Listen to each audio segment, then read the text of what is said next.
Agency. This is our second workshop for our GSP 5-year evaluations. The first workshop was in August 2023. That one's recorded and it is online if you want to go back and see where this process started. Tonight's also will be recorded and that'll be posted on the web. And there will be 2 more workshops in the fall on the document we're working on here, the 5-year evaluation, and the amendments to the GSP, which are required to be, the GSP is required to be amended due to what we're doing with this evaluation. So those are ways to learn more about what we're doing, and also we're going to be giving updates to our board throughout this process. So that's another way to engage. If you're making comments to us and you want to make comments directly to the board, there will be board items throughout the year as we go through. And if you have not already signed in, if you don't have our email, that's also the best way to hear about what we're doing with our 5-year evaluation. So I do want to apologize on behalf of Chair West. He wanted to be here tonight, but he had a conflict. And we have an alternate, Michael Cravioto, in the audience with us, so I want to introduce him. And doing introductions, I'll start with staff, Farai Kaseke. He's staff with the GMA, and our consultants, Dr. Jill Weinberger and Dr. Trevor Jones, who are going to do most of the speaking tonight. And before they do that, I'll give an overview of our agenda. We have the room till 8 o'clock, so we have plenty of time for questions at the end. Could take that long, most likely won't. But today's meeting or workshop is on the modeling that we're doing for the 5-year evaluation. But we're also going to go over the timeline, how the timeline of developing this evaluation and the previous GSP modeling that all of this is built on. I should pause there for a minute. This is the 5-year evaluation required under Sigma. And it's the goal of that is to describe the implementation of the GSP and are we meeting our sustainability goals for the basin? And is the GSA on track to meet those sustainability goals? And we're going through the modeling again with the new data, new information we have. But I want to emphasize it's not a rewrite of the GSP. We're not starting from over on the GSP. It's being built on the assumptions and the model development that happened when that initial GSP was developed. So today we'll go through the timeline, what the previous GSP modeling was, what the modeling that we are doing for this 5-year evaluation is, and then close it out with some emphasizing the opportunities for engagement, because we're really looking forward to hearing from all the stakeholders on how to make this the best product we possibly can. So I'm going to hand it over to Trevor to go through the presentation.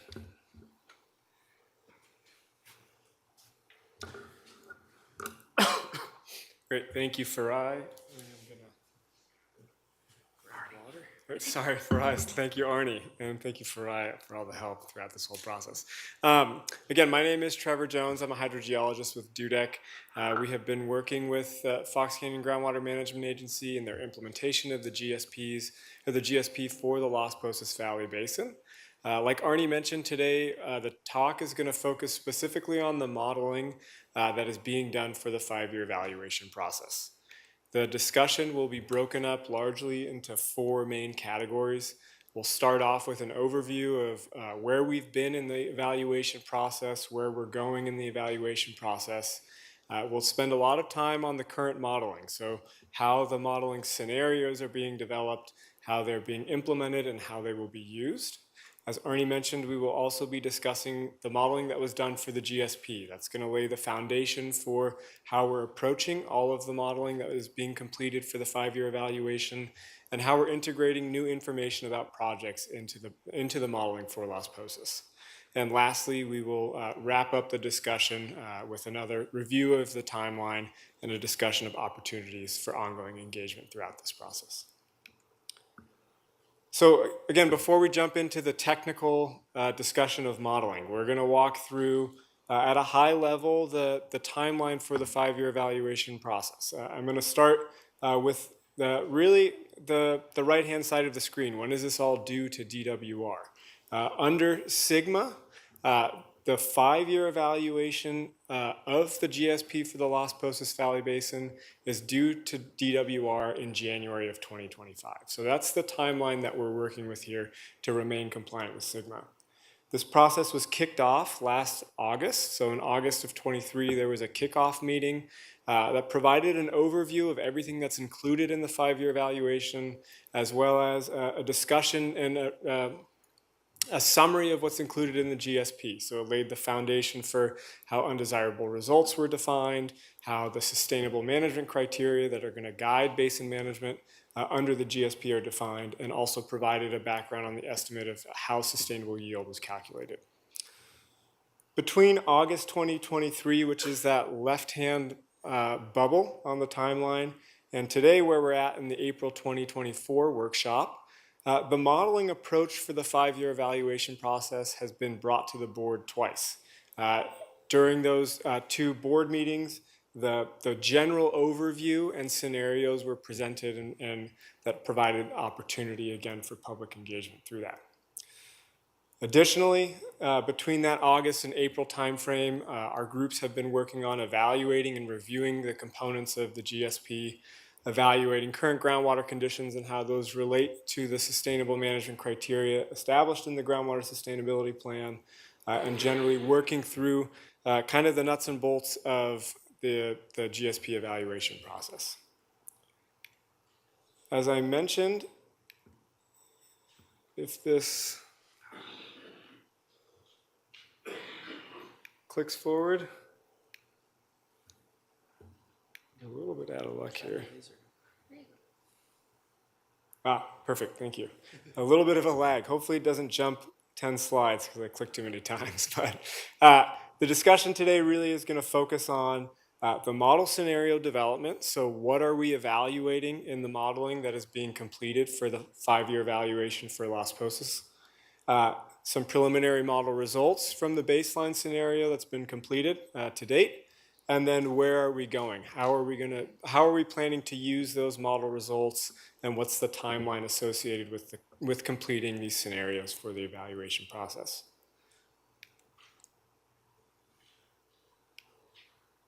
There we go. Maybe I have to point at the computer. So again, the topic today is modeling and projects, and how projects are integrated into the modeling, and how the updated modeling will inform the criteria that are established and described in the GSP. To do that, we'll go back 1 slide, maybe 2. This is a little bit of an issue. Yeah, the arrows work.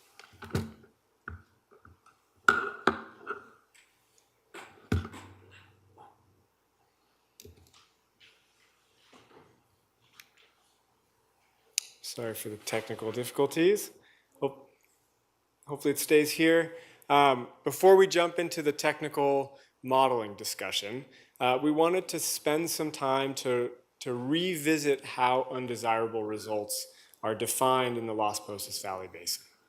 So the graphic on the right shows an overview of the Las Posas Valley Basin in its entirety. The basin is split up into 3 different management areas.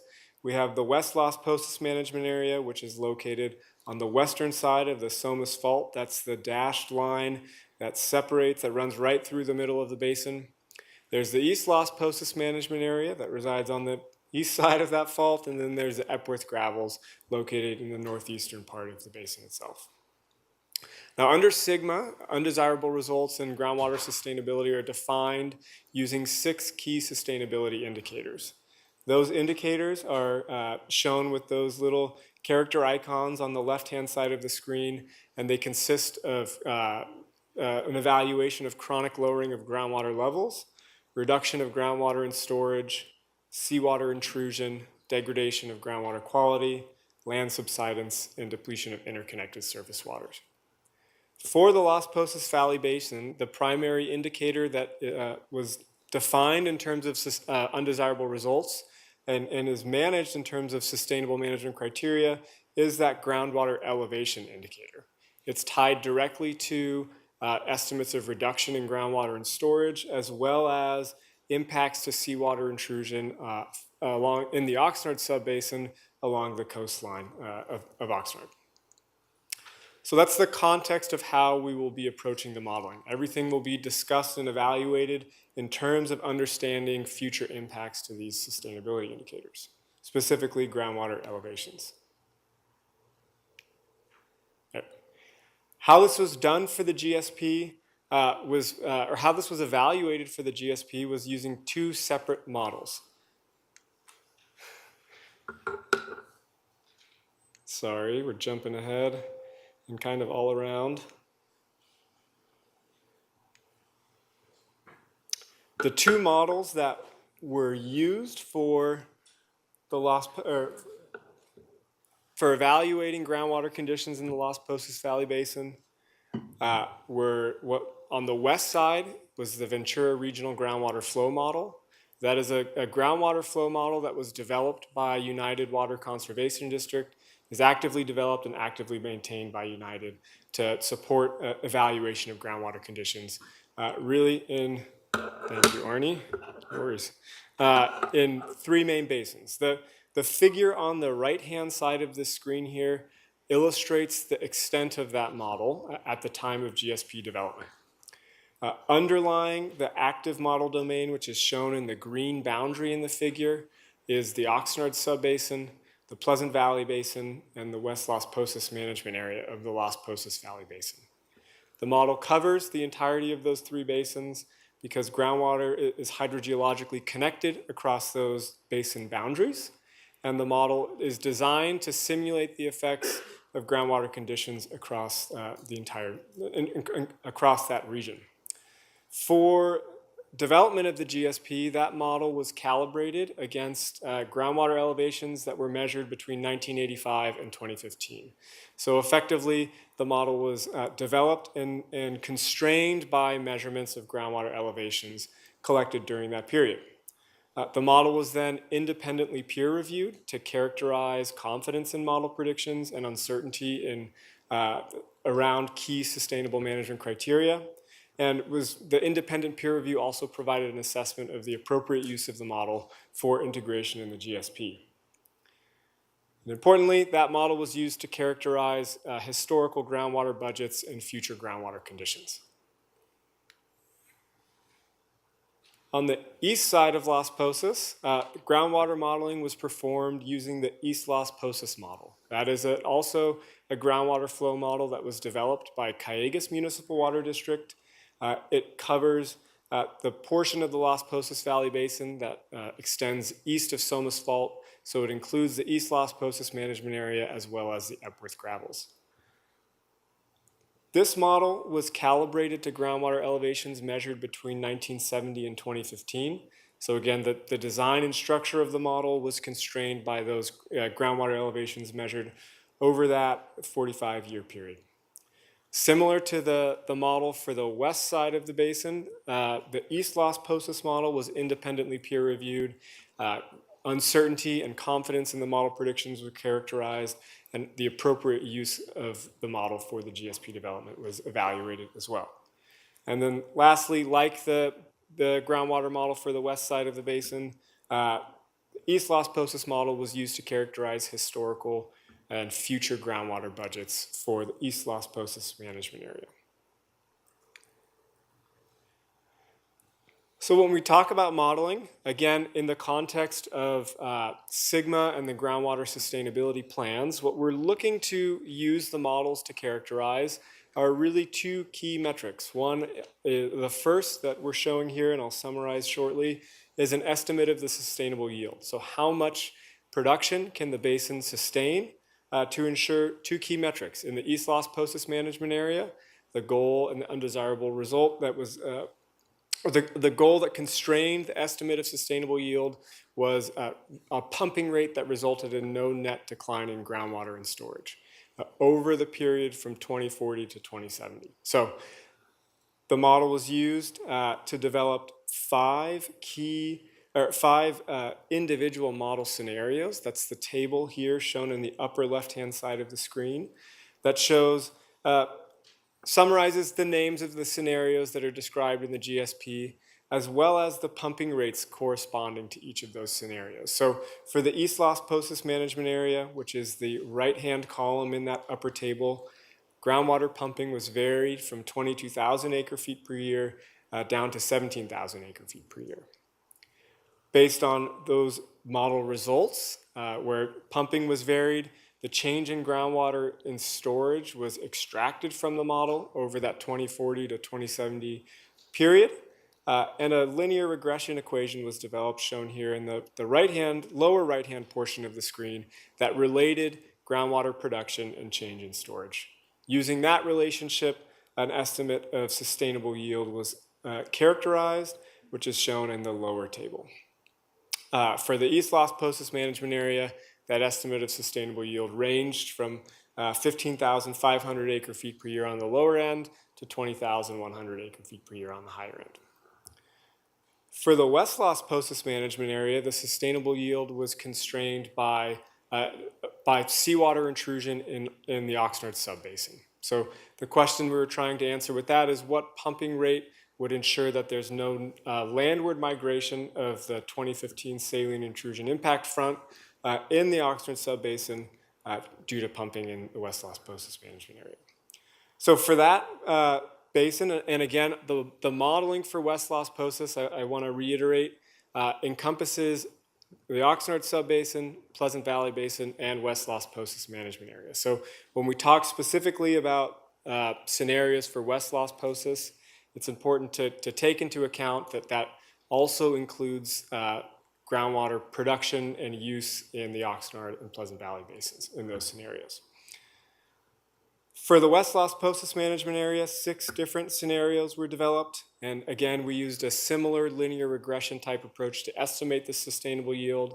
But this time, instead of constraining that estimate on using groundwater in storage, the key metric that was used to constrain the estimate of sustainable yield was seawater intrusion into the Oxnard subbasin.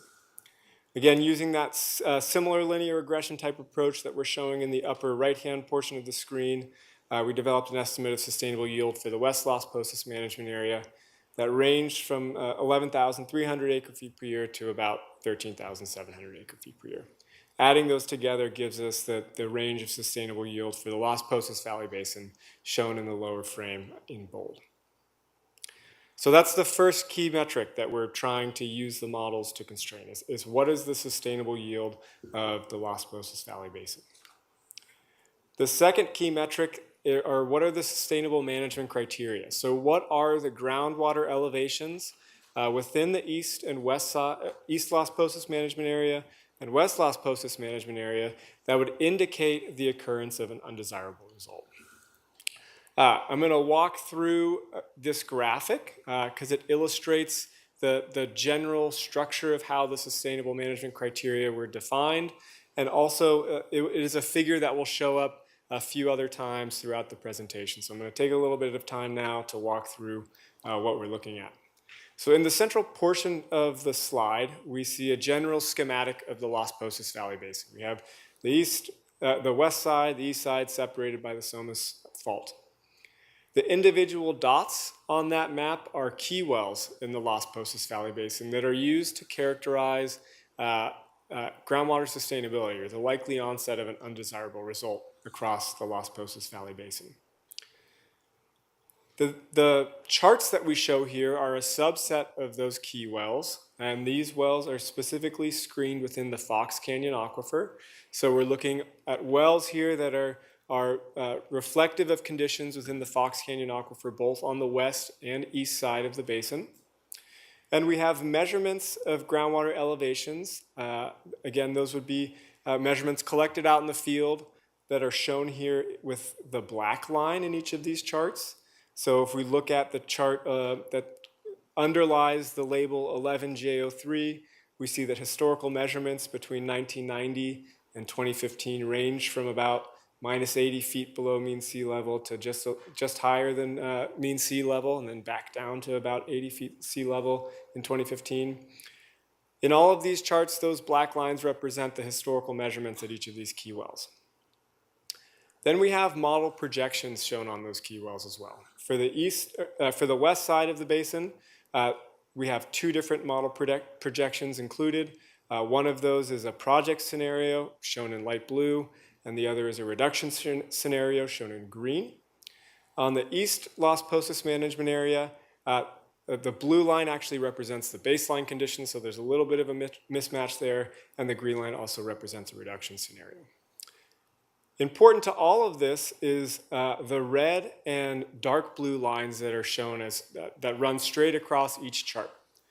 The red lines represent the minimum threshold groundwater elevations, or the groundwater elevations at which an undesirable result is likely to occur. And the dark blue line that runs across each is the measurable objective groundwater elevation. Yes? The notation above in the dark, is that the well number or what? Yes, that is the well number. Thank you for... Repeat the question. Yeah. I have a well and I was wondering which one it was that you were doing. Thank you for the question. So the question was, what does the label on each of these charts represent? The label represents an abbreviated state well number. Those wells that we're showing here are key wells that were defined in the groundwater sustainability plan to evaluate undesirable results. So they don't represent all wells in the basin, right? Some of them we can't get into. Right, and I think more specifically, these key wells were selected because they represent trends, general trends in each aquifer system within the east and west side of the basin. So they can be used with their understanding and representation of historical measurements to understand how the basins have evolved historically and how they might change in the future. Is there a chart or a statement somewhere that gives out a site, which one of these wells are where? We have not a specific address associated with each well. We have a map in the GSP that shows the well locations, and there's also DWR houses all this information on there. You don't have anything here? No, not today. Yeah. Yeah, but if you have questions though about a specific well that's in here, I'm sure we can help. I'm being told to shut up. Well, I appreciate the back and forth. So, She pays the bills and she does all the stuff, so well, I appreciate it. Okay, so I guess the key here is how the minimum thresholds and measurable objectives were defined. The minimum thresholds I'll talk specifically about in the West Las Posas management area were groundwater elevations that limited the landward migration of the saline intrusion impact front in the Oxnard subbasin. And in the East Las Posas management area, the minimum thresholds were groundwater elevations that limited the conversion of aquifer conditions in the Fox Canyon aquifer from confined to unconfined conditions. So that provides a little bit of context about how the modeling was used for the GSP development, right? There are two models that cover the extent of the Las Posas Valley Basin. Those models were used to estimate the sustainable yield and to characterize and inform future conditions in their relation to the sustainable management criteria. How the models are going to be used and are currently being used for the 5-year evaluation is summarized in this slide. It's really a three-pronged approach to the modeling for the 5-year evaluations. First, the models are updated, have been updated to integrate newly collected and newly available data within the Las Posas Valley Basin. And the models were also extended to evaluate how well they reproduce recent groundwater elevation measurements. Important to note here is that, again, as we briefly touched on for the GSP, the historical models that were developed simulated conditions and were constrained through 2015. We now have an additional 7 years of data through water year 2022 that were used to update the models and extend the models, and then we can evaluate how well each model reproduces recent conditions. Secondly, the model scenarios were updated. So we provided a summary table that gave titles for each of the scenarios. We'll walk through those scenarios and how those scenarios were updated for this 5-year evaluation process. And then we've updated hydrology, and we'll discuss that briefly as well. And then like the GSP, the models were used to reforecast conditions through the end of water year 2069. And lastly, what we'll talk about is where we're going. Where we're eventually going for the 5-year evaluation is using the model results to reevaluate these key metrics in the basin. So what is the sustainable yield, or what is the estimate of sustainable yield, and are the minimum thresholds and measurable objectives established in the GSP still appropriate to avoid undesirable results? So I'm going to march through those 3 sections. I'll take a little bit of time on each. I think most of the discussion will really focus on the scenario update and how projects are being included in this. But right now we're going to talk specifically about how the models were updated. I'm going to start with the model update for the West Los Posas management area and then move to the update for the East Los Posas management area. So for the 5-year evaluation, modeling in the West Los Posas management area is being completed using that Ventura Regional Groundwater Flow Model. So that's the model that was developed by United and is actively maintained by United. Since the GSP was adopted by the board and submitted to DWR, United has continued to update the model and integrate new information into the model. The model updates are summarized with the blue text on the left-hand side of the screen, and largely the largest updates include an extension of the model up to the upper basins that run along Santa Clara River. So they have extended to include the Fillmore, Piru, I believe, and Santa Paula basins. There has been incorporation of new geologic data that has informed revisions to the model layering or geologic representation along the coastline. And there has been an update to that coastal boundary condition based on additional modeling to better represent coastal groundwater elevations. And then, as I mentioned, that model was extended. So the GSP historical simulations stopped in 2015. The model was extended to run through 2022. For the East Los Posas management area, that same model developed by Callegas Municipal Water District was deployed for simulating conditions on the east side of the basin. The model was extended through water year 2022. So like the west side of the basin, the model was extended to simulate recent groundwater conditions, but the model was not revised. So truly the extension process acts as a way of validating how well the existing model reproduces recent measurements based on our understanding of hydrology, groundwater usage, and flows in the arroyo. So what does that look like? Again, we're going to look at this same graphic that we just showed a few slides ago. Now the charts have changed a little bit. We've taken off the minimum thresholds and measurable objectives. We've taken off the projection scenarios, and we are showing simply 2 lines on each chart. First is, again, the historical measurements at these key wells that are screened in the Fox Canyon Aquifer. Those historical measurements are shown in black. And then the second are the simulated groundwater elevations, which are shown with that kind of mustard line laid on top of the historical measurements.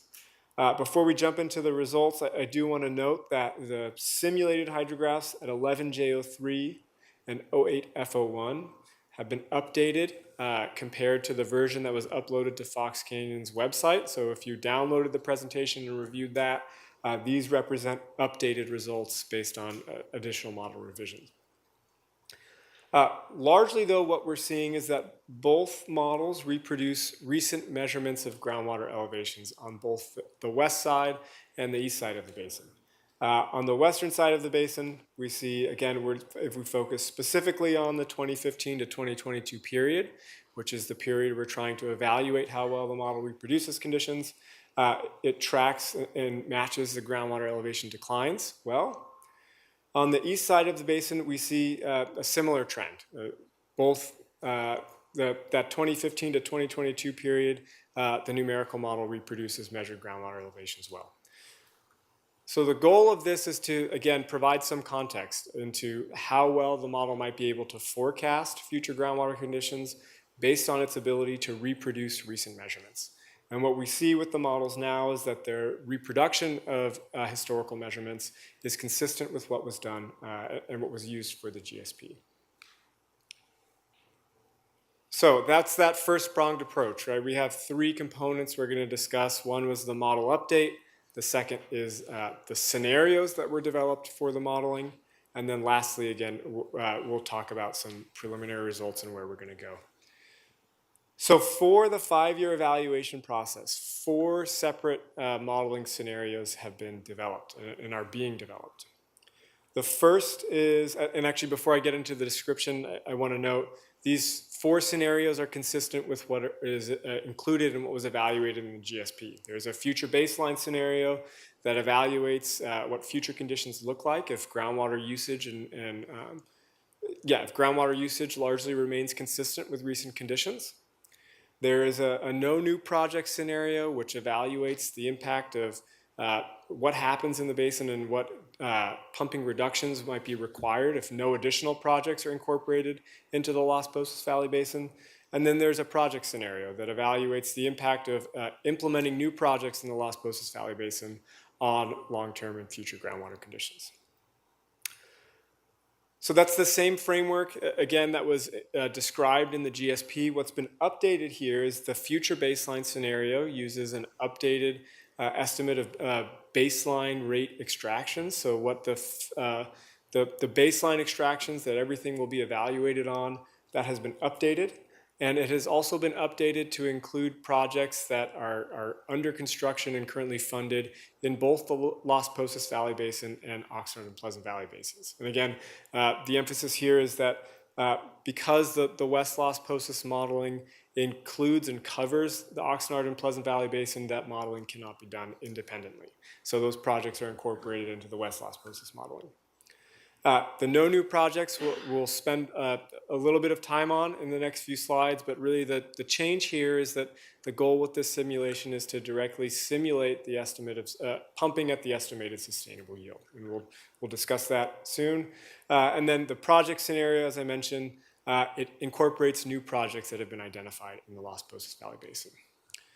The last column on the right represents a new scenario that was not evaluated in the GSP. It is called the Projects with EB scenario, and EB stands for United's Extraction Barrier Brackish Water Treatment Project.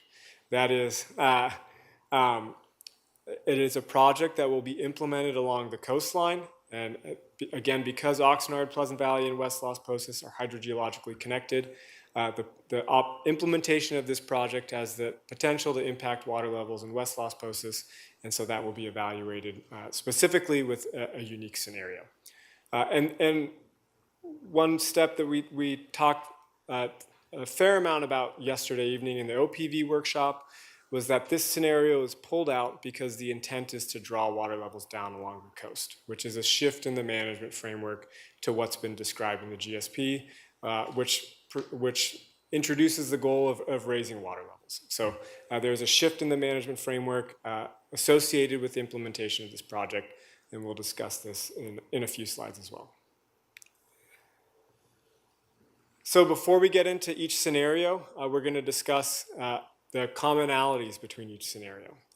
Largely what hydrology is used and what pumping is used. We'll start with the hydrology, which is shown here. It's a little bit complicated. The figure on the right, there's a lot of information, so I'm going to spend a little bit of time to walk through what we're showing. The figure on the right shows the cumulative departure from mean precipitation. So it's a measurement, it's an analysis that takes measured precipitation, evaluates, rolls up that data in a way that shows periods of drier than average climate and wetter than average climate. Those historical measurements are shown with the black curve, which is again a way of representing precipitation that has been measured in the Las Posas Valley Basin. On the right-hand side of the dashed line, we then move into the projected future hydrology. What was done for the GSP, again with input from the TAC, was future hydrology was constrained using the hydrology that was measured from the 1930 to 1979 period. That measured hydrology is shown, or that 1930 to 1979 period hydrology is shown with this gray line, this light gray line on the right-hand side of the dash. So the intent here was to effectively take what was done for the GSP and move it forward. So no large change in the assumptions about future hydrology are integrated into the 5-year evaluation. The one component that was adjusted, though, was the hydrology for water year 2023.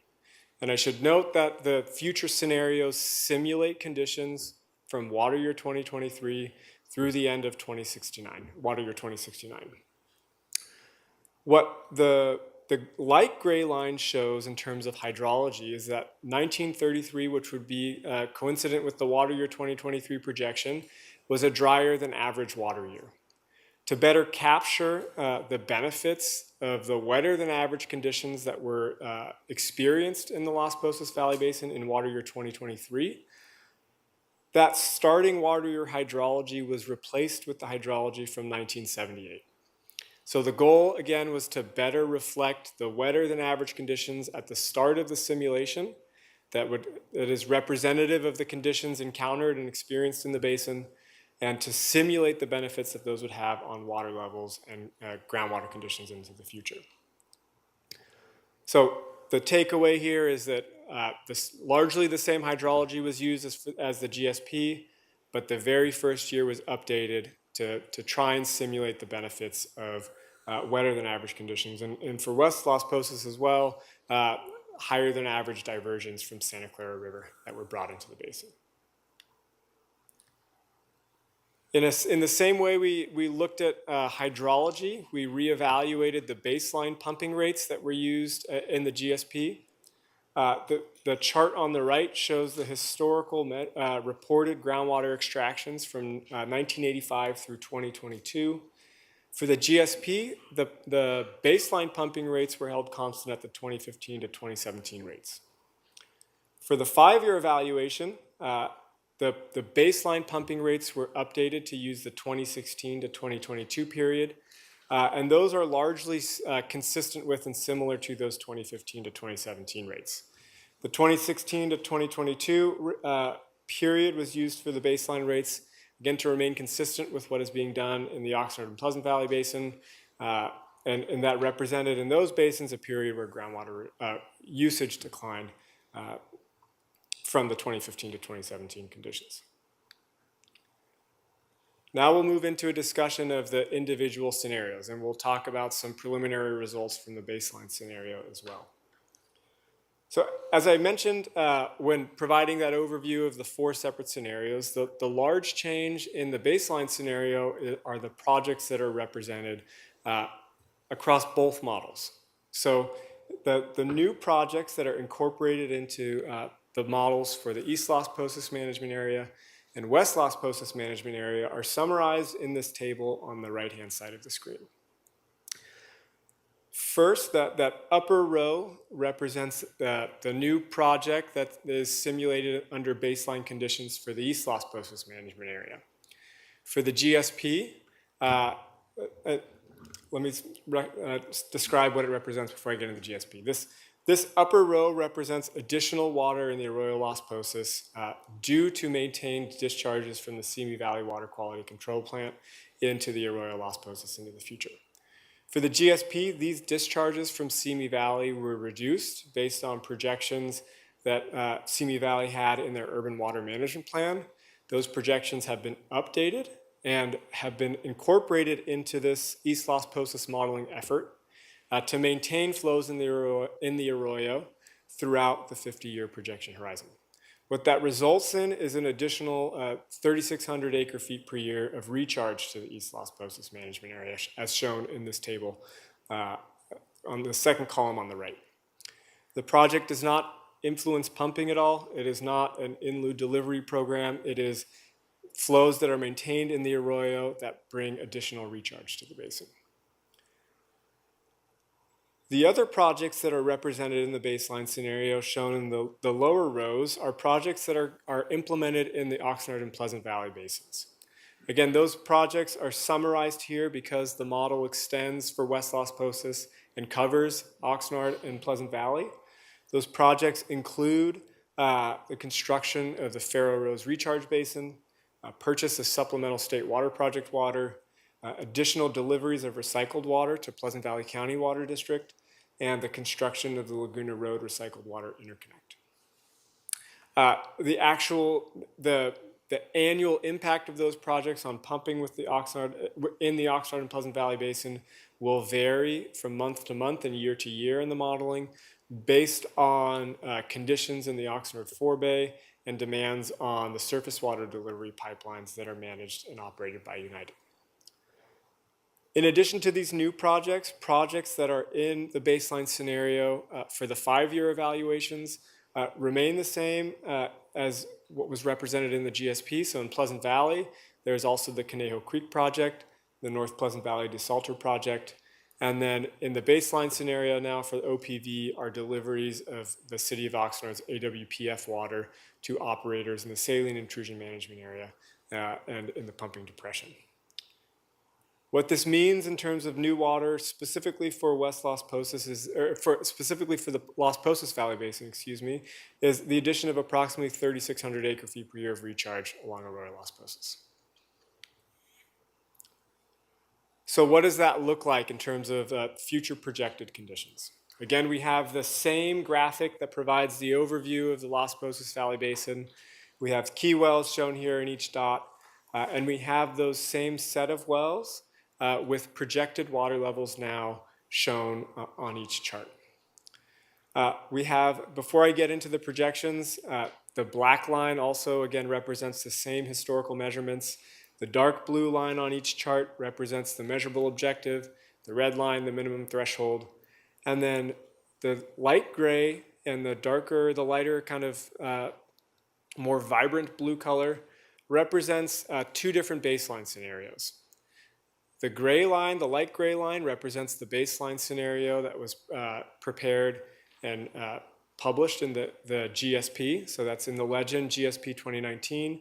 And that more vibrant blue color is the updated baseline scenario. So what do future groundwater conditions look like under the revised assumptions about baseline pumping rates and updated understanding of projects that are being implemented in the Las Posas Valley Basin?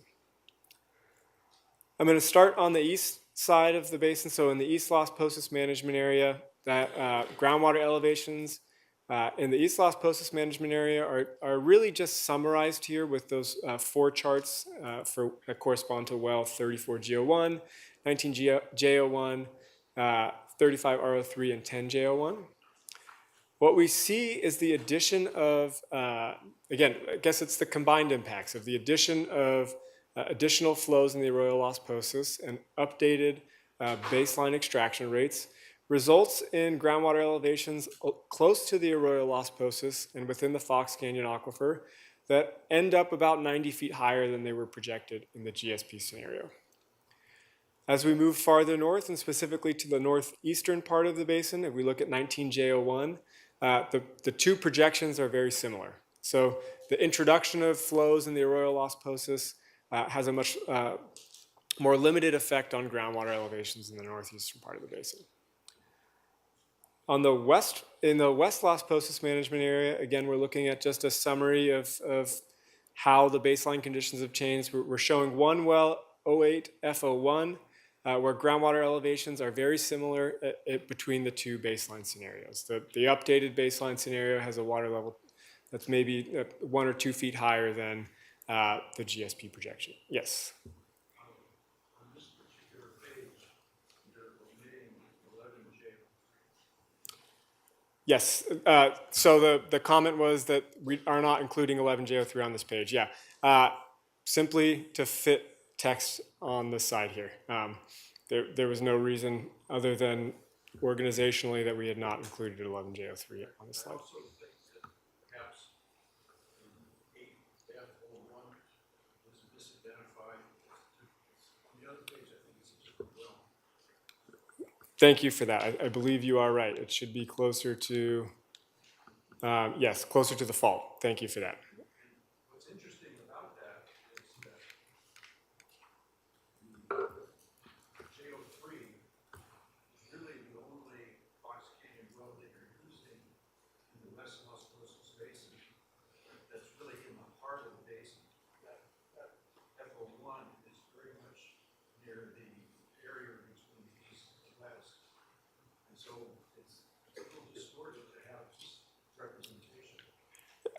I appreciate the comment for sure, and I would say as the modeling results are further evaluated, absolutely a holistic evaluation of how water level changes are projected at each of these key wells will be for sure taken into account, and I appreciate the comment. That more holistic representation, though, is summarized with the text on the left-hand side of the screen. So again, we were just showing a subset of the key wells in the charts. In the 5-year evaluation baseline scenario, 9 of the 20 wells are forecasted to be below the minimum thresholds during the 2040 to 2070 period. And in the more holistic picture is that in the updated baseline scenario, in East Las Posas, groundwater elevations are up to 90 feet higher than the baseline, and then in the West Las Posas, up to 15 feet higher than the baseline.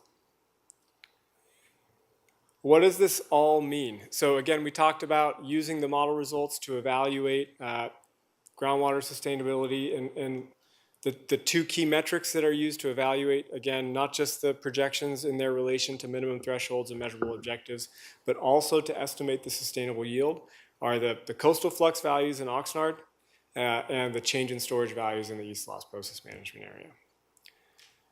What we see in the Oxnard subbasin under the updated baseline scenario is a reduction in coastal flux into the saline intrusion management area compared to the GSP baseline scenario. So about a 50% reduction in that flux into the Oxnard subbasin over in the updated scenario.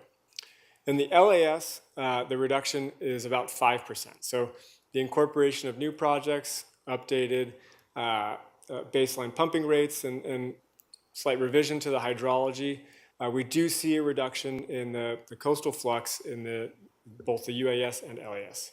But importantly, the results do indicate that there will be landward migration of that 2015 front under baseline conditions. In the East Las Posas management area, we saw in the hydrographs water levels recover in the East Las Posas management area due to the introduction and maintenance of those discharges into the Arroyo Las Posas. So groundwater and storage declines at a slower rate than compared to the GSP, but groundwater and storage still declines at a rate of about 2,200 acre-feet per year. Overall, again, we have 9 of the 20 key wells in the Las Posas Valley Basin show groundwater elevations that are below the minimum thresholds over that 2040 to 2070 horizon. So while there are, we see the impacts of the projects and updated baseline rates, the baseline conditions and preliminary model results indicate that baseline conditions are still not sustainable. So where do we go from here? So we've updated the baseline scenario, we've incorporated new projects, we've reforecasted conditions. How do we get to that estimate of sustainable yield if no new projects are implemented in the basin? And that is what this slide summarizes now. In the GSP, that estimate of sustainable yield, we showed a few regression plots earlier on in the presentation. The no new project scenario aims to remove that process from the sustainable yield estimation.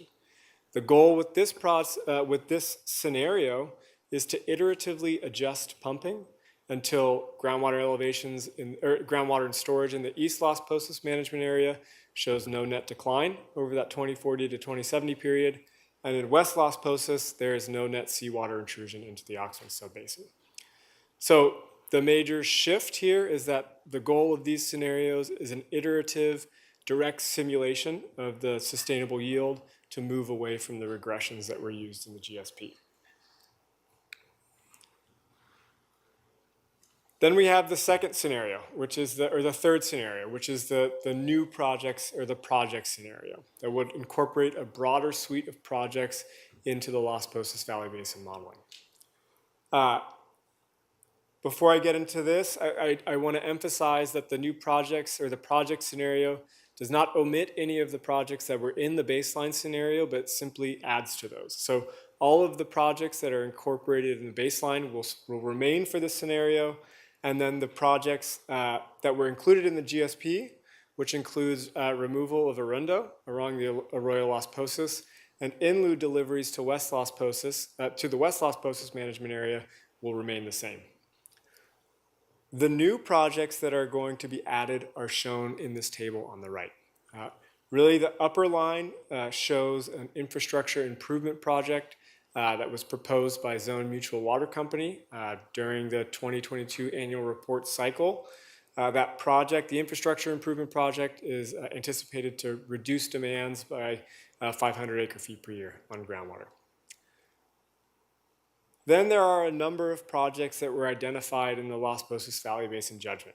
Those projects are shown underneath that zone infrastructure improvement project and include the importing of surplus water into the basin, Royal Las Posas stormwater capture and recharge, the construction of a desalter, the construction of recycled water delivery pipeline, new or modified in-lieu delivery infrastructure, and using Callegas Callegas ASR facilities for basin replenishment.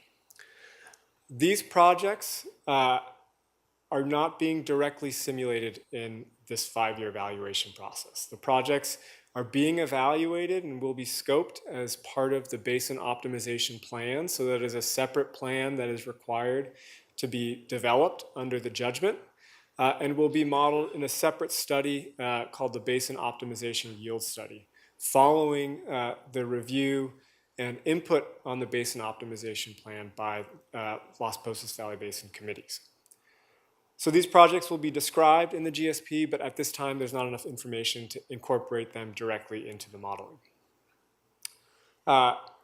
We have a little 2 bullets at the very bottom. There's one larger additional project that will be implemented in the OPV as well for the project scenario, and that's the incorporation and simulation of the Freeman expansion project, which would bring about 10,000 acre-feet per year of new water into the OPV and would be delivered on the pipelines, PTP and PVP, or recharged in the forebay based on forebay conditions and demands on the pipelines. And these projects, again, we've restated it a few times now, will influence groundwater elevations in the West Las Posas management area. The last scenario that is being simulated for the 5-year evaluation is this projects with ebb scenario. The projects with EBS, the EB project, United's EB project, is an extraction barrier project located along the coastline down near Point Magoo.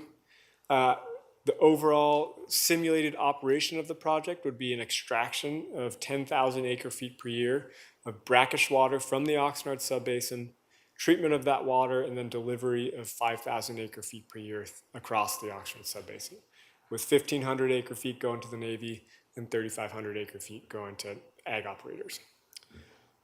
Again, why this scenario was called out specifically is because it will require a new definition and a revised method for establishing the minimum thresholds and measurable objectives in the Oxnard subbasin.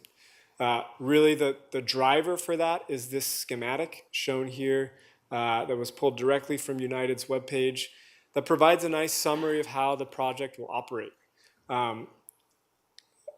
Shouldn't have clicked the pointer. Again, before we get into the discussion here, in the GSP, the goal is to raise water levels along the coastline to limit and mitigate against seawater intrusion. Operation of the EB project will result, again, in that 10,000 acre-feet per year of extractions along the coastline, which is shown with that blue arrow, which will inherently and is designed to pull seawater into the Oxnard subbasin along the coastline. The intention of the project is not to let that seawater continue to migrate into the landward portions of the basin, but to be extracted by the extraction wells and also pull back brackish water from the eastern side of the designed wells to improve groundwater conditions on the eastern side. Now, again, operation of this is intended to drop water levels down along the coast, which is different than what is stated in the GSP, which the goal is to bring water levels up. So because this implementation of this project changes the management framework and strategy, specifically for the Oxnard subbasin, it was pulled out into its own separate scenario. So we have discussed so far how the models have been updated. We've evaluated and reviewed at a high level how the models reproduce recent conditions. We've discussed the various model scenarios that will be simulated for the 5-year evaluations, and now we will get into kind of a timeline and a discussion of ongoing engagement opportunities. So to date, what's been completed are the future baseline scenarios. Those are the preliminary results we showed on 2 slides or a slide or 2 ago. Again, in summary, those we see the benefits of projects and updated baseline pumping rates on future groundwater conditions, but there is projected future seawater intrusion into the Oxnard subbasin, and there is ongoing declining groundwater and storage in the East Las Posas management area. So the baseline scenario still indicates that operation kind of under today's understanding of current groundwater usage and current implementation of projects is not sustainable. The no new project scenario is underway. So that's the iteration of pumping rates to directly simulate the sustainable yield. The projects and projects with ebb scenario are under development still. What we want to hit on here really is the timeline for the modeling. The timeline for the modeling is that all scenarios we anticipate being completed in June of 24. So we'll wrap up today before we really open it up for engaged discussion by looping back to that stakeholder involvement engagement timeline. Where we're at, again, is that April 24 meeting. What's to come is wrapping up the modeling for the 5-year evaluations, reevaluating the minimum thresholds and measurable objectives, reevaluating the estimate of the sustainable yield, and preparing the draft reports that would be provided to the LPVB TAC and PAC as part of the judgment consultation process, as well as the public for public review. In the fall, we have planned 2 public workshops. And again, the ultimate deadline here that's driving the schedule is a submittal to DWR in January of 2025. And what's not shown here is ongoing opportunities to engage in this process with the FCGMA board, where Arnie will be taking this as a standing item for comment and updates to the board through the remainder of the evaluation process. And with that, I would like to open it up. Thank you for all your attention, and would like to open it up for additional questions.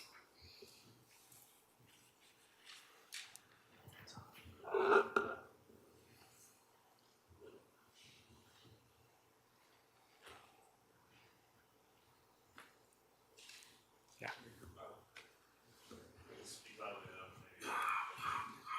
I think it's being recorded. We need the microphone. Yeah. Rob Grether, landowner, farmer in the West Las Posas, and member of the Las Posas PAC.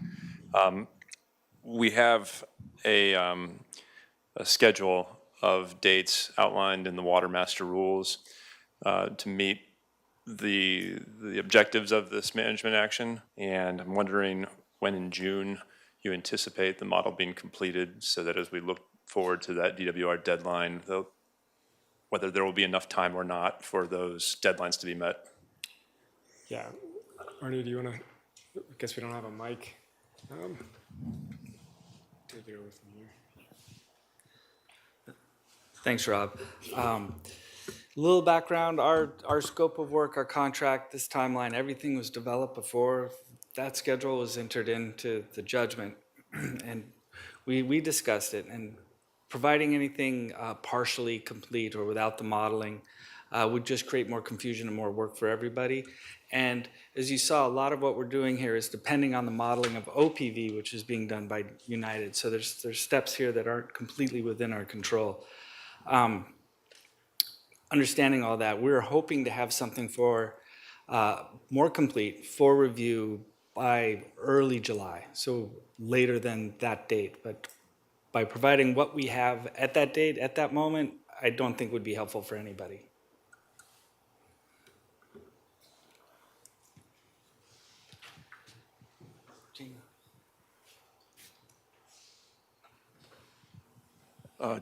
John Grether, Grether Farming Company.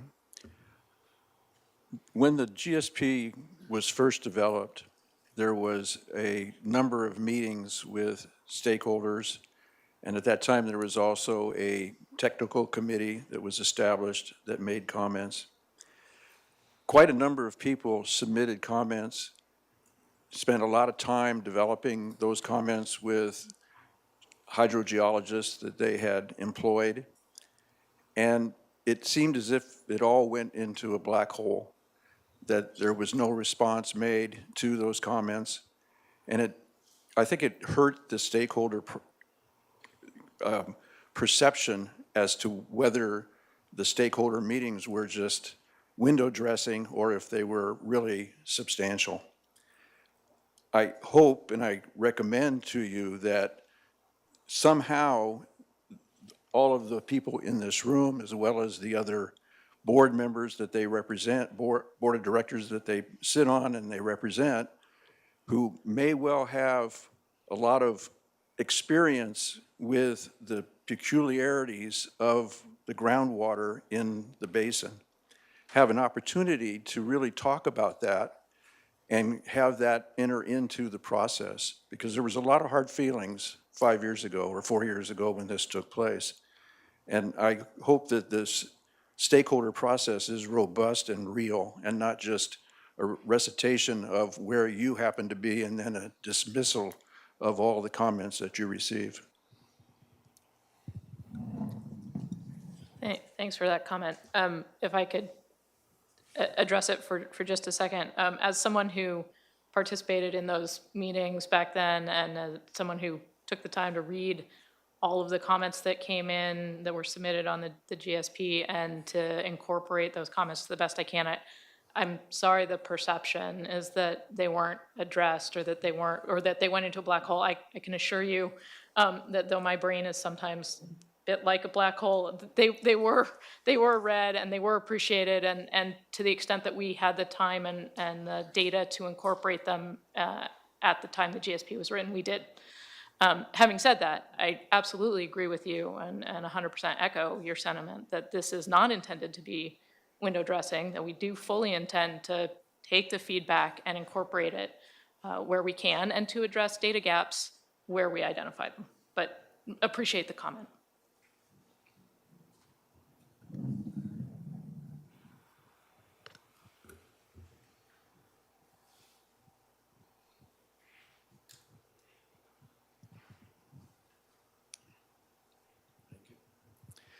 Fred Farrow with Seacoast Farms. I'm on the West Basin. I had a question on the new future projects chart, page 21. On the desalter construction, is there a specific site identified for that one?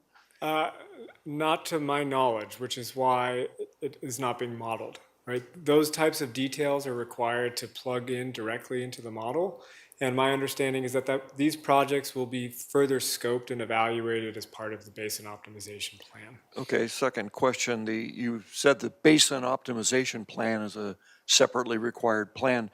What is the timeline for that one to ultimately get back to who? Fox Canyon, GMA? Who's the final arbiter on that one? The final arbiter, I don't. Farai might be best equipped to answer. Yeah, I gotta confess, I'm not that just memorized of the judgment, but the Fox Canyon Board is the water master, who my understanding would be the final approval of that of that plan. But I don't know the timeline off the top of my head. And if I could weigh in on that as well, the timeline is being discussed right now, but it goes through the PAC and the TAC for the under the judgment. That plan has to, actually I should step back. I know it goes through the PAC, and I believe it goes to the TAC as well. So it'd be okay, beyond Farai is confirming January of 25 though. Sorry, I didn't hear the second part of your question there. Would it be beyond January of 2025 though, at the time this optimization plan would ultimately be approved?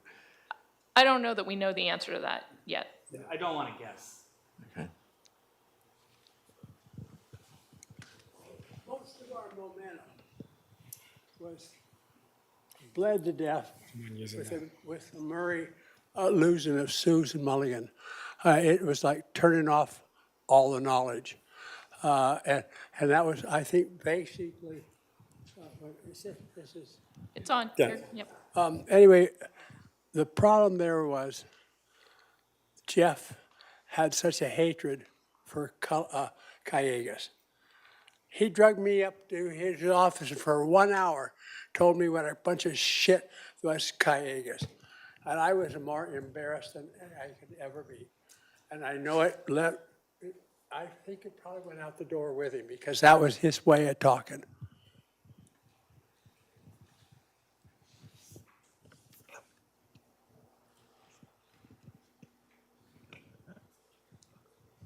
Good evening, Trevor. Thank you for the presentation. My name's Brian Bondi for the record. I think I have 3 questions. Sure.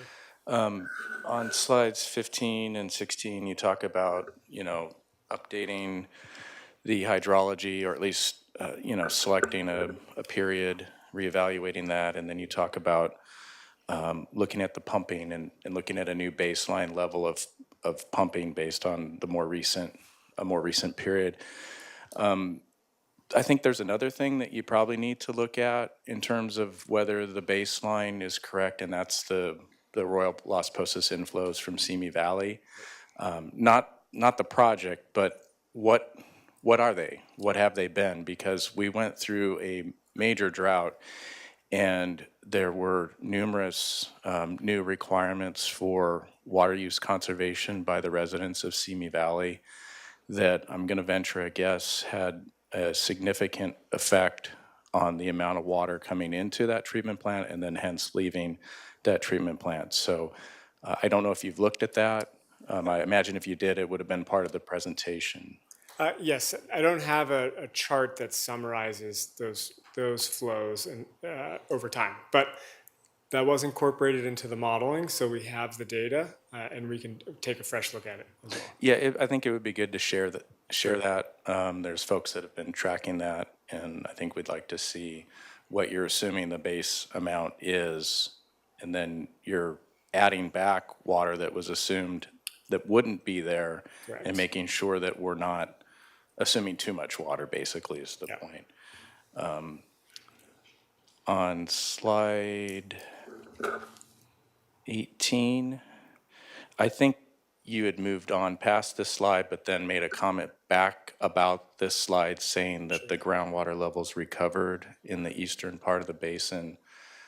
I'm not seeing that in the data. Sorry, I should have been more specific. In the southern part of East Las Posas, if we look at 10J01, the comparison of the light gray line, which is the projected water levels in the GSP baseline scenario, and the kind of more bright blue line, which is the updated evaluation baseline scenario, that's where we see the difference in about 90 feet between what was done for the GSP and what's done here. Okay, maybe it's just semantics. I think you said that the levels recovered. It looks like they kept going down and then stabilizing, which is different than recovery. Yeah. Maybe it's just Might be, semantics. yeah, terminology. Question on slide 20, and we talk about the East Las Posas management area and in developing this new methodology of using the model to figure out sustainable yield based on a condition of no net decline in groundwater storage. I'd like to understand how that will be calculated and evaluated, given the understanding that we have sort of 2 distinct areas within the east, one that is chronically declining and losing storage and becoming increasingly unconfined versus the more southerly and western portion, which, if the projections are correct, may actually take on storage. Those 2 things, if you're looking at it as a management area in a whole, could offset themselves. That's what I assume you mean by the term net. And I think that would mask a very significant issue that's chronically continuing in that northern eastern part of the basin. Right, and I would say from the technical perspective, that estimate of change in storage is lumped for the entire basin. It's not the only metric we use, though, to evaluate sustainable yield, and I think that might be what you're getting at, Brian. We look at the projected water levels. So if there is a no net change in storage that comes out from the model, we still look at water levels across the basin and evaluate their relationship to the minimum thresholds and measurable objectives. So it is the guiding metric is that change in storage value, but it is a holistic and a semi-local, but still basin-wide evaluation by looking at specific key wells.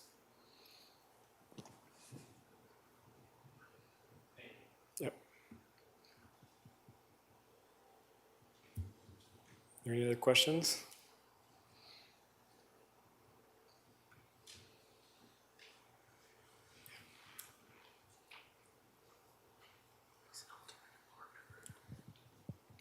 Hi, good evening. Michael Cravioto.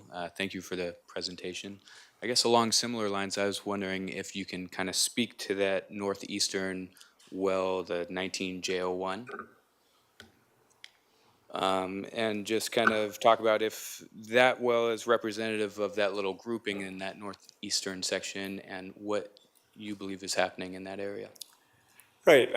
That northern northeastern part of the East Las Posas management area is, if we look at the historical water levels, shows a different signature in groundwater elevation trends. It does show that chronic decline. If we look specifically at 19J01, in the mid 70s, started at 260 feet above mean sea level, and by 2022, it's down 100 feet. Right? So those are the historical measurements. That is what's happening in the northeastern part of the basin. In the southern part of the basin, during that same time period, we see recoveries. And that is largely, I believe, attributed to the introduction of those wastewater discharges into the Arroyo Las Posas, which recharged the southern portion of the basin. So the first question, is that 19J01 representative? But we do see similar signatures in groundwater elevations in that portion of the basin. What's happening, our understanding is that the southern part of the basin benefits from recharge in the Arroyo Las Posas, and that is felt to a lesser extent in the northern part. And just to jump in and add to that, the reasoning for that has to do with the geology of the basin. And so this basin has been extensively folded and faulted. So you'd have nice layers of stratigraphy if you think of a layer cake, right? And then you've dropped it. And you've got folding and faulting of this layer cake. And so that influences how water can move through the basin. And then the only other thing to add to this is that Trevor mentioned it earlier in the presentation, that the reason that we're discussing the key wells, and the reason that we have key wells in the GSP is that those wells were selected because they were generally representative of other wells in the area. They might not match exactly, but they do represent trends for the general area. So it's a way to reduce the total volume of information that has to get reported to DWR annually, but does give a representative snapshot of what's going on within the basin annually, and for the GSP evaluations.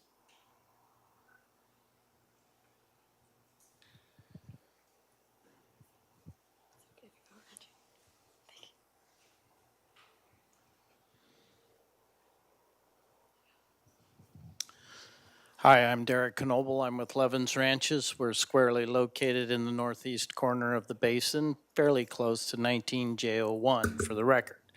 So one comment that I have is, wow, what a difference 1 year makes in modeling. And I think the old timers they kind of know that. And modeling looks impressive, but just shows you the effect of 1 year and good rains. And now we've had 2. And so the doom and gloom can be erased fairly quickly with some pretty good rains in our particular side of the basin. The other thing I say is that my question would be, is there any need to look at the Epworth gravels separately as a shallower basin in that particular area to look at recharge to help offset the doom and gloom of 19J01? Yeah, absolutely, and that was glossed over here. There are key wells in the Epworth Gravels management area. So as part of the modeling process, the projected water levels in the Epworth Gravels will be evaluated. And in the same way that we're reevaluating the estimate of sustainable yield and the sustainable management criteria, that will be done for the Epworth Gravels as well. So it will be addressed absolutely as part of the I'm final glad evaluation. that we have 1 in that particular zone and 3 that are not. So we do look to that one to recover quite a bit quicker than the other ones that are more related to what's happening downstream as well. So I encourage you to do that. The other thing I would comment and say, well, you know what? Those wells are pretty deep. I'm looking at 40 years out and 75-foot a drop, we're still in business.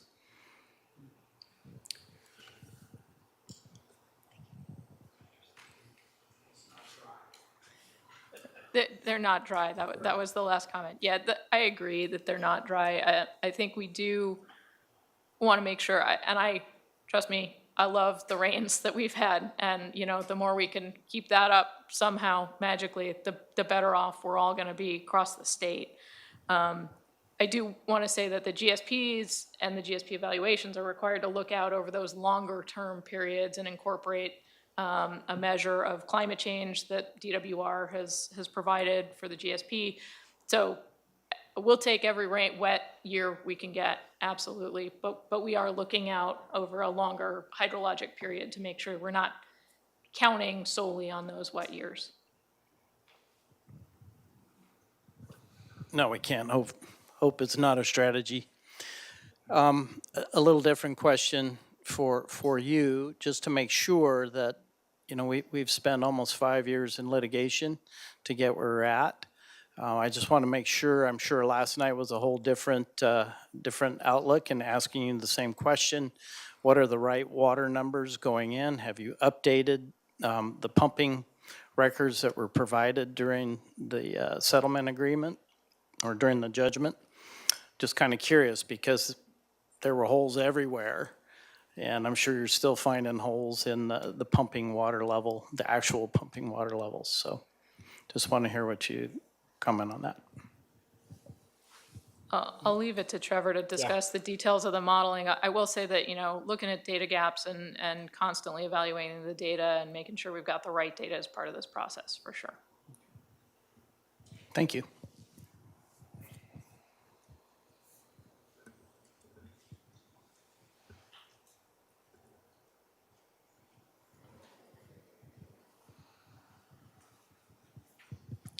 I guess one more. I'm wondering, will the GSP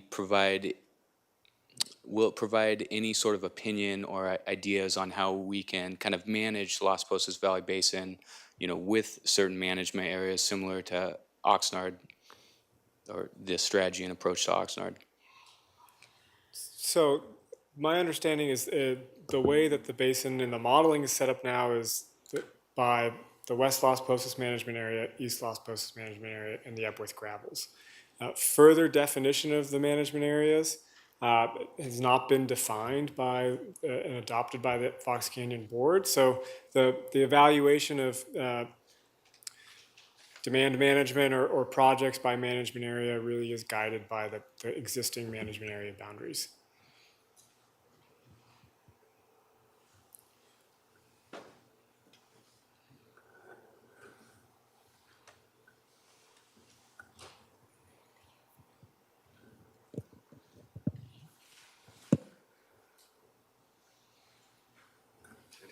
Yeah. Last chance for a question. We have the room till 8 if you want to just sit in silence, but I think we're getting to a point here where we can wrap it up. Okay, then.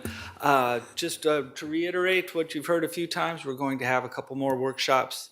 I think in the fall, we're going to be bringing this item to our board. You can speak to the board directly with your questions or concerns. And we will be working with the TAC on some of this as well, the Las Posas adjudicated TAC. Once that gets going, we're in the process of contracting. Everybody's got different opinions on what that contract should look like, so we're trying to nail that down really quickly. And with that, everybody have a good evening.